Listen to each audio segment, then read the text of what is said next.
हिंदी ना केवल हमारे हृदय की भाषा है बल्कि यह हमारी मातृभाषा है। शब्दों का सार है हिंदी, हर भारतीय का आधार है हिंदी। कि मैं सुबह के 4 बजे बहुत जल्दी उठकर मैं लिखती हूँ। तो मेरे को लिखने का शौक इतना था, तो पापा मेरे, ससुर जी मेरे कभी कभी मेरे लिए चाय बना के भी ला देते थे कि हाँ शालिनी तू लिख, मैं तेरे लिए चाय बना के लाता हूँ, माइंड मेरी फ्रेश करने के लिए। जब मैंने माँ के लिए लिखा तो मेरे हृदय को बहुत सुकून आया। लिखती हूँ मैं चंद पंक्तियाँ जो अपनी माँ के लिए हृदय को छू जाती है। वो पंक्तियाँ मेरी, मैं कहती हूँ मेरी कलम बड़ी पाकीज़ा है। इसलिए कहती हूँ क्योंकि मेरी कलम क्या करती है, मेरे हृदय के हर भाव को, हर दुख को लिख देती है। हम बच्चों के जीभ पर ओम लिखवाते हैं, तो फिर क्यों हिंदी भाषा को हम छुपाते हैं।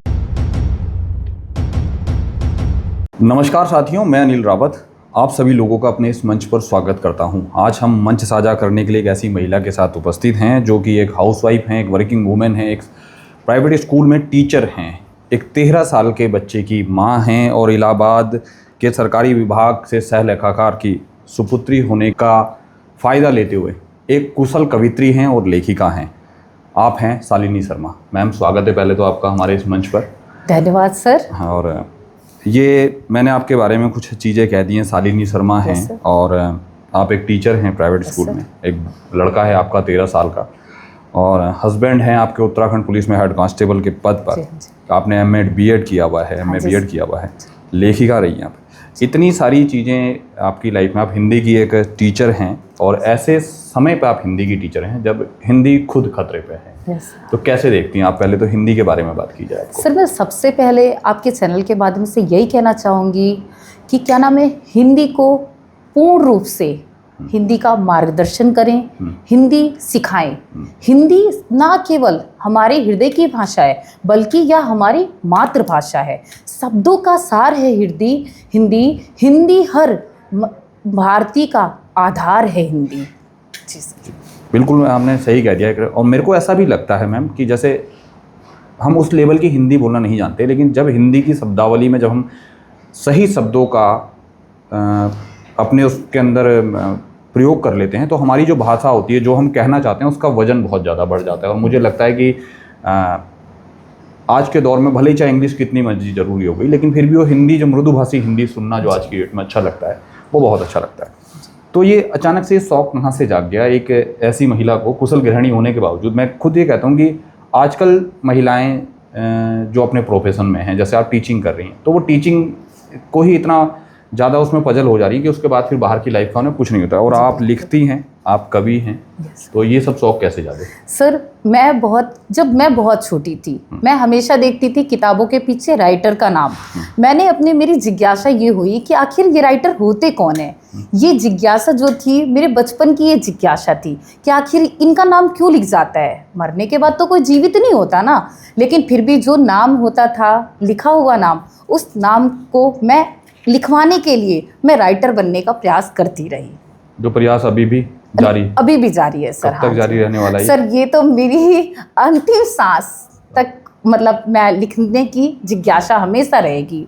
तो मैं फिर वही बात कहना चाहता हूँ कि हाउसवाइफ होना, एक मेरे ख्याल में बच्चा आपका 6ठी-7वीं क्लास में पढ़ता होगा, उस बच्चे के लिए रेडी करना, खुद स्कूल के लिए रेडी होना, हस्बैंड का जॉब पर जाना, तो ये सब चीज़ लिखने वाले काम ये कब हो पाते हैं? सर मैं इसके लिए समय निकालना बहुत। हाँ जी सर, मैं बताना चाहूँगी कि मैं सुबह के 4 बजे बहुत जल्दी उठकर मैं लिखती हूँ। अगर मेरे को लग रहा है कि मुझे इस टॉपिक में लिखना है, तो मैं क्या करूँगी, रात को सोचने लगूंगी कि अरे मैंने लिखना है, और मैं सुबह बहुत जल्दी 4 बजे उठकर सबसे पहला काम वही रहेगा कि मैं लिख लूँ। फिर उसके बाद मैं अपने दैनिक जीवन के कार्य करती हूँ।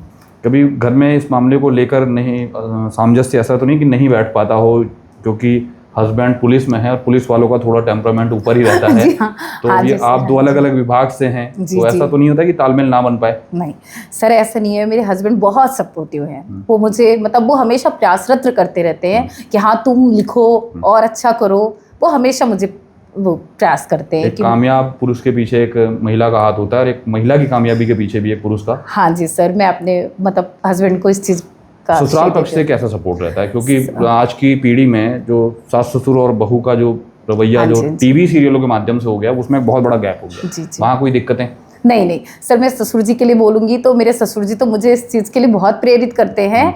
जब मेरी नई नई शादी हुई तो मेरे को लिखने का शौक इतना था, तो पापा मेरे, ससुर जी मेरे कभी कभी मेरे लिए चाय बना के भी ला देते थे कि हाँ शालवी तू लिख, मैं तेरे लिए चाय बना के लाता हूँ, माइंड मेरी फ्रेश करने के लिए।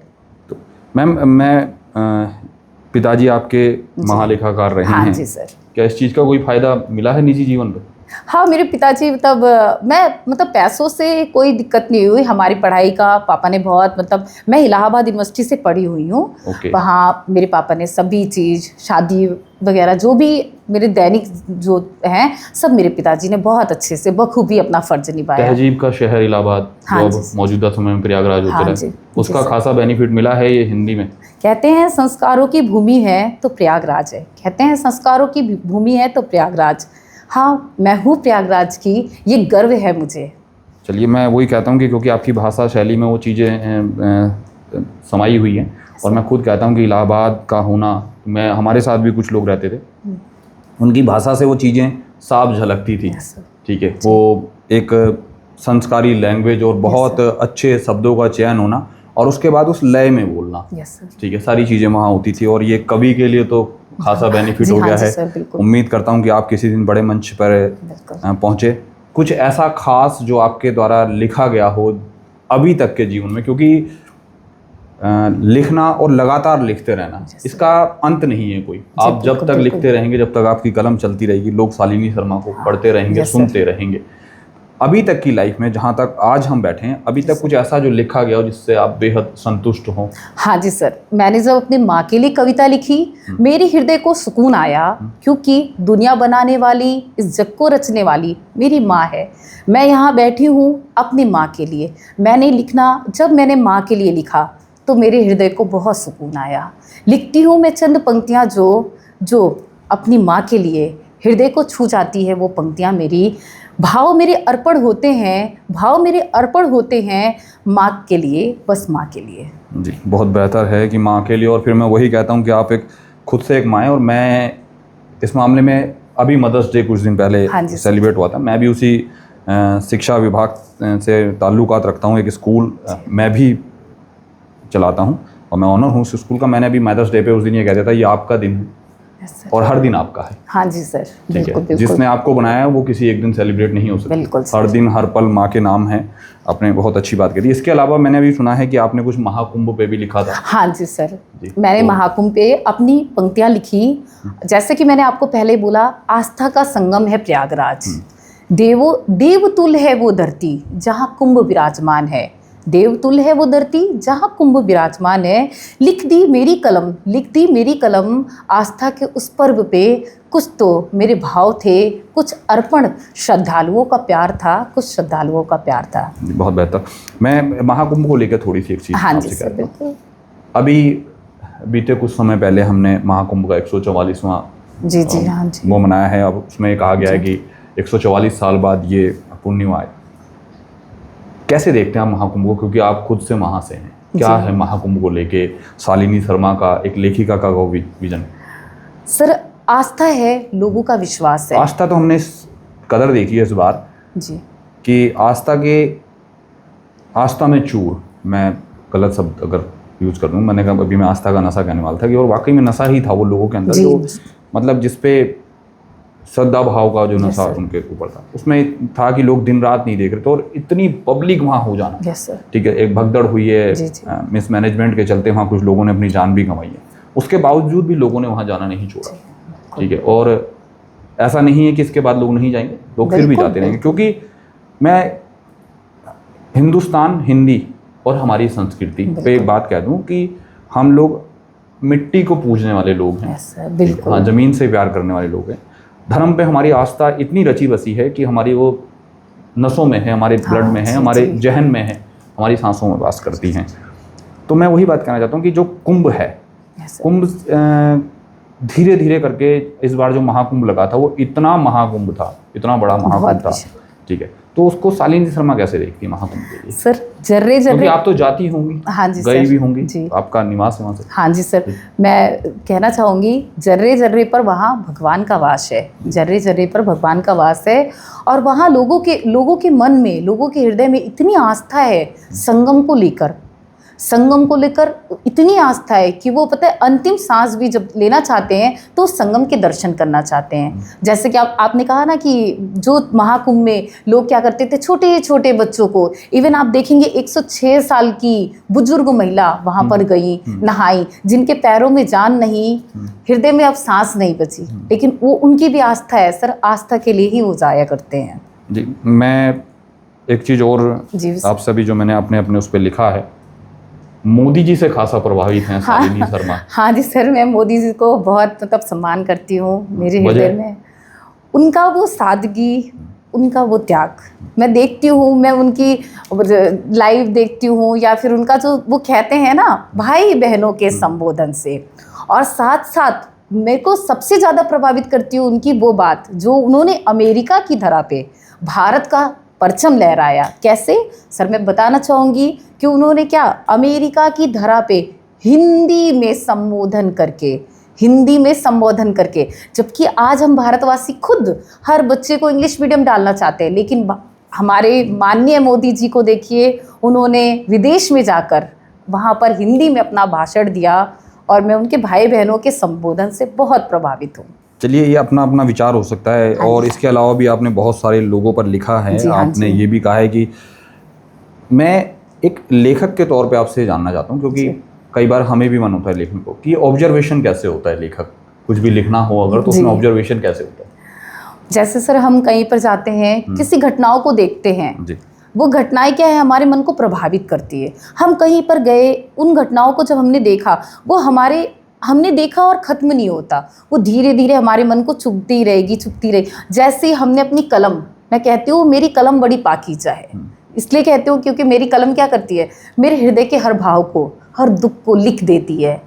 इसीलिए मैं कई बार कहता हूँ कि जैसे हम एक पत्रकार हैं, और मैंने अभी लास्ट टाइम जो जनता स्कूल में हमारे यहाँ का एक कवि सम्मेलन हुआ था, जब मैंने उस कवि सम्मेलन को सुना और जब मैंने उनकी बातें सुनी, तो मुझे ऐसे लगा कि पत्रकारिता का असली धर्म जो है वो कवि निभा रहे हैं। क्योंकि कवि जो बोलने की कला जानता है, जो शब्दों का चयन जानता है, जो बहुत कम शब्दों में और उस भाव के साथ अपनी बातों को रख देता है, पत्रकारिता आज उससे कोसों दूर है।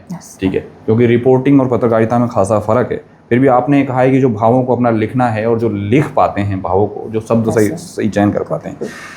एक ये आपके द्वारा लिखा गया जो अभी तक महाकुंभ पर मोदी जी पर जो आपने लिखा था, वो लोकल के अखबारों में भी कहीं छपा है। इस मामले में शालिनी शर्मा का डेस्टिनेशन क्या है? क्या चाहती हैं शालिनी शर्मा आने वाले समय में? अपने आप को कहाँ देखना चाहती हैं? क्या वो ड्रीम है? सर, मेरा सपना है कि मैं अपने माता पिता का सपना साकार करूं। मेरे पिताजी उन्होंने बहुत प्रयास किया मुझे आगे बढ़ने के लिए, ठीक है, और इवन अभी तक करते हैं। अभी मेरी माताजी तो नहीं है, लेकिन मेरे पिताजी अभी भी जिंदा हैं, और वो मतलब हमेशा कोशिश करते हैं कि मेरी लड़की बहुत आगे बढ़े। और मैं एक बार दिल्ली के मंच पे अपनी कविता पढ़ना चाहती हूँ, और मैं चाहती हूँ कि मेरे पिताजी मेरे समक्ष बैठें और उन चीज़ों को सुने कि उनकी तालियों की गूंज मेरे हृदय को सुकून देगी। सर, यही मेरा सपना है। दिल्ली के मंच से आप अपने करते हैं किसी कवि को जिसको आप बहुत ज़्यादा मानती हो, सुनती हो, जिनसे बहुत ज़्यादा खासा प्रभावित हो? सर हाँ, मैं हरिओम पवार सर की कविताएं बहुत सुनती हूँ, क्योंकि उनकी कविताओं में जो सुकून है वो आज तक मुझे कहीं और नहीं मिला। मैं उनकी कविताओं से आपने कभी कोशिश नहीं की कि आप किसी लोकल मंच पर जाकर कविताएं पढ़ें या मंच संचालन करें या किसी भी तरीके से उसमें प्रतिभाग करें, या ये हो नहीं पाया? सर पता है, ऐसा हो नहीं पाया। एक्चुअली मैं स्कूल में और अदरवाइज़ ये खेल महाकुंभ प्रतियोगिता में, वहाँ पर मैंने अपनी कविताएं पढ़ी हैं, लेकिन वैसे और जगह भी मेरे को इतना चांस नहीं मिला है। या फिर चांस नहीं मिल पाया, या फिर सूचना नहीं मिल पाई, या फिर सर सूचना नहीं मिल पाई, ऐसा भी कह सकती हूँ मैं। अगर मंच मिलता है तो क्या शालिनी शर्मा? बिल्कुल सर, मैं एक नारी हूँ, लेकिन मैं इस जग को अपना नाम प्रकाशित करके दिखाना चाहती हूँ। मेरे हृदय में ये आशा है कि मैं एक दिन अमर हो जाऊँ। मैंने खासी बात सुनी है। मैं बिल्कुल थोड़ा हटके बात करता हूँ। जो कवि होते हैं वो मंच के और माइक के बहुत भूखे होते हैं। अरे सर वो तो मेरा भी मतलब इवन आप मतलब मैं बोलूँ अगर मेरे पास माइक आ गया ना, मैंने बहुत डीपली बात कह दी। हाँ आप तो मेरे को माइक छोड़ने की इच्छा नहीं होती। ऐसा क्या होता है फिर कवि में? कवि की जो भूख होती है उस मंच पर, पहली भूख मंच, दूसरी भूख माइक, तीसरी भूख ऑडियंस से तालियां। हाँ बिल्कुल सर, हमें मतलब एक हमारे अंदर जो अभिलाषा होती है जब तक हम व्यक्त नहीं करेंगे तब तक पता है हमें लगेगा नहीं हम अधूरे हैं। कोई प्रोग्राम हुआ मेरे को तब तक सूनापन लगेगा जब तक मेरे पास माइक नहीं होगा, जब तक मैं कुछ बोलूंगी नहीं, जब तक मैं पब्लिक की तालियां नहीं सुनूंगी। वो सर हमारे अंदर की इच्छा होती है, संतुष्टि हमें वहीं पर मिलती है।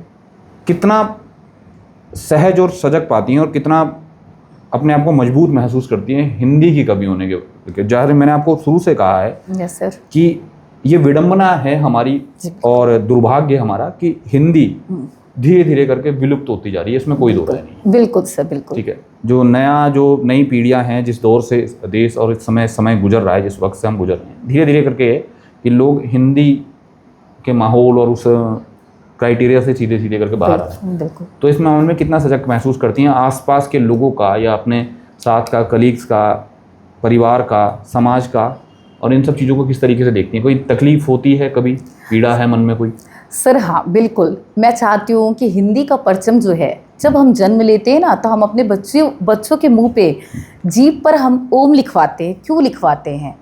ABCD भी लिखवा सकते हैं लेकिन नहीं, हम बच्चों के जीभ पर ओम लिखवाते हैं। तो फिर क्यों हिंदी भाषा को हम छुपाते हैं? हिंदी भाषा में क्या है? मातृभाषा है वो हमारी, और मैं तो चाहती हूँ कि वो हमारी मातृभाषा नहीं, हमारा सर्वस्व है वो। मैं इसी बात में कहता हूँ कि माँ बाप, मॉम डैड हो गए हैं। हाँ जी सर। ठीक है, और धीरे धीरे करके वो कल्चर ख़त्म होता जा रहा है।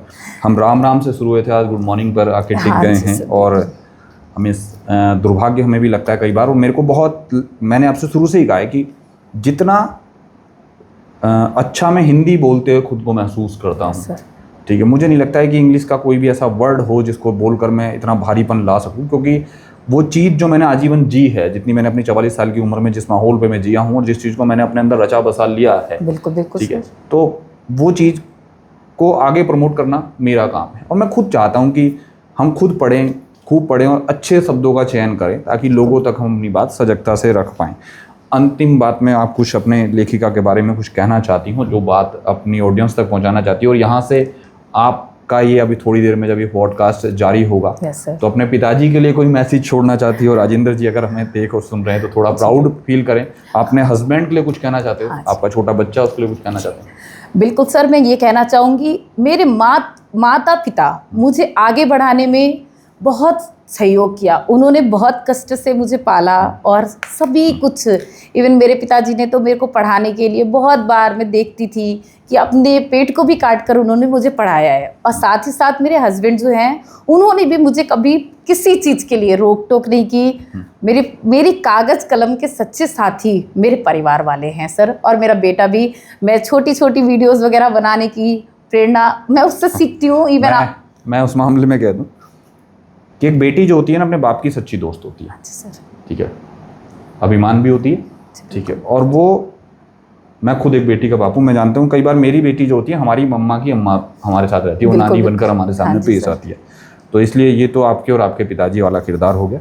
रह गई बात आपके हस्बैंड की, आपने बहुत सही कहा है कि जब तक वो परिवार का जो दो पिलर हैं, जब तक वो सही तरीके से एक रेलवे ट्रैक पर पटरी ना चलें तो गाड़ी नहीं बन सकती। और लेकिन आप दोनों अलग अलग डिपार्टमेंट से कितना आप संयम आपस में सामंजस्य बैठा पाते हैं, और ये सब अलग चीज़ है।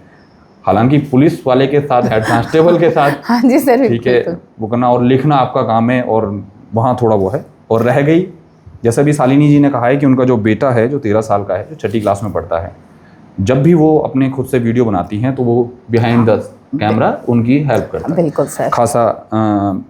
तो इसी तरीके से चीज़ें प्रमोट होती हैं। और सबसे बड़ी जो जंग आपने जीती है वो इसीलिए जीती कि आपको परिवार में इस तरह का माहौल मिल रहा है। हम उम्मीद करते हैं कि आने वाले समय में आप कामयाबी को छुएं, कुछ ऐसा लिखें, कुछ ऐसा भाव व्यक्त करें, कुछ ऐसे टॉपिकों पर लिखें कि ताकि लोगों तक वो बातें पहुंच पाएँ। हालांकि यह है कि श्रोता जो है, हिंदी के श्रोता हैं, धीरे धीरे करके वो कम होते जा रहे हैं, लेकिन ऐसा नहीं कि नहीं है, सुनने वाले आज भी बहुत हैं और शायद हैं, इसीलिए हम बैठे हैं। बिल्कुल बिल्कुल, ठीक है ना। हम उम्मीद करते हैं। और मैं आपको एक चीज़ और कहता हूँ कि मैं आपसे आज कुछ कहना था, कुछ हम आपको टॉपिक देना चाहते हैं, हम चाहते हैं कि उन पे आप लिखें। बिल्कुल ऑफ कैमरा मैं आपको फिर उस बारे में बता दूंगा।